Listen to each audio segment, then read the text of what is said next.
সিরাজগঞ্জের রায়গঞ্জে হাজী ওয়াহেদ মরিয়ম কলেজের সাবেক ভারপ্রাপ্ত অধ্যক্ষ লুৎফর রহমান শেখের বিরুদ্ধে ভুয়া বিল ভাউচার তৈরি, সরকারি তহবিল আত্মসাৎ ও মিথ্যা সংবাদ প্রচারের অভিযোগে মানববন্ধন ও সংবাদ সম্মেলন অনুষ্ঠিত হয়েছে। সোমবার 10 নভেম্বর উপজেলার চান্দাইকোনা এলাকায় ঢাকা-বগুড়া মহাসড়কের পাশে কলেজ শিক্ষক, কর্মচারী ও ছাত্রছাত্রীদের উদ্যোগে এ মানববন্ধন ও সংবাদ সম্মেলন অনুষ্ঠিত হয়। এতে বক্তারা অভিযোগ করেন, স্বেচ্ছায় অনুপস্থিত ও সাময়িক বরখাস্তকৃত উপাধ্যক্ষ এবং সাবেক ভারপ্রাপ্ত অধ্যক্ষ লুৎফর রহমান শেখ দীর্ঘদিন ধরে প্রতিষ্ঠানটির আর্থিক ও প্রশাসনিক কার্যক্রমে নানা অনিয়ম করে আসছেন। তিনি ভুয়া বিল ভাউচার তৈরি, সরকারি তহবিল আত্মসাৎ এবং কলেজের ভাবমূর্তি নষ্টের মতো কর্মকাণ্ডে জড়িত ছিলেন। তার বিরুদ্ধে দুর্নীতি দমন কমিশন দুদকে মামলা চলমান রয়েছে বলেও জানান বক্তারা।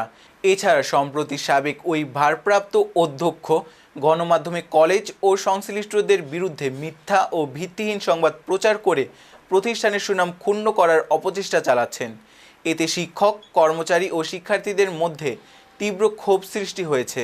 এ সময় কলেজের শিক্ষক, কর্মচারী, শিক্ষার্থী ছাড়াও এলাকার গণ্যমান্য ব্যক্তিবর্গ উপস্থিত ছিলেন। অভিজ্ঞতা থাকতে হইবে, কিন্তু মোহাম্মদ লুৎফর রহমান শেখের কলেজ গত 23/12/2015 খ্রিস্টাব্দ তারিখে স্নাতক শিক্ষা কার্যক্রমে প্রথম সাময়িক অধিভুক্ত হয়।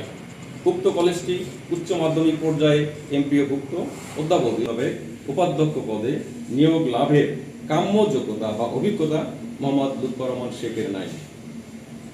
নিয়োগ বিজ্ঞপ্তিতে উল্লেখ ছিল, জাতীয় বিশ্ববিদ্যালয়ের সর্বশেষ বিধি নিয়োগ সংক্রান্ত বিধি ও নিয়োগ বিজ্ঞপ্তির শর্ত লঙ্ঘন করে নিয়োগপ্রাপ্ত উপাধ্যক্ষ মোহাম্মদ লুৎফর রহমান শেখ তার পূর্বের কর্মস্থল উক্ত গ্রাম বাংলাদেশী কলেজ হতে তার ইন্ডেক্স নাম্বার R618213 রিলিজের আবেদন করলে হাজী ওয়াহেদ মরিয়ম কলেজের উপাধ্যক্ষ পদে জাতীয় বিশ্ববিদ্যালয় হতে পুনঃ নিয়োগপ্রাপ্ত অধ্যক্ষ কর্তৃক নিয়োগপ্রাপ্ত হয়।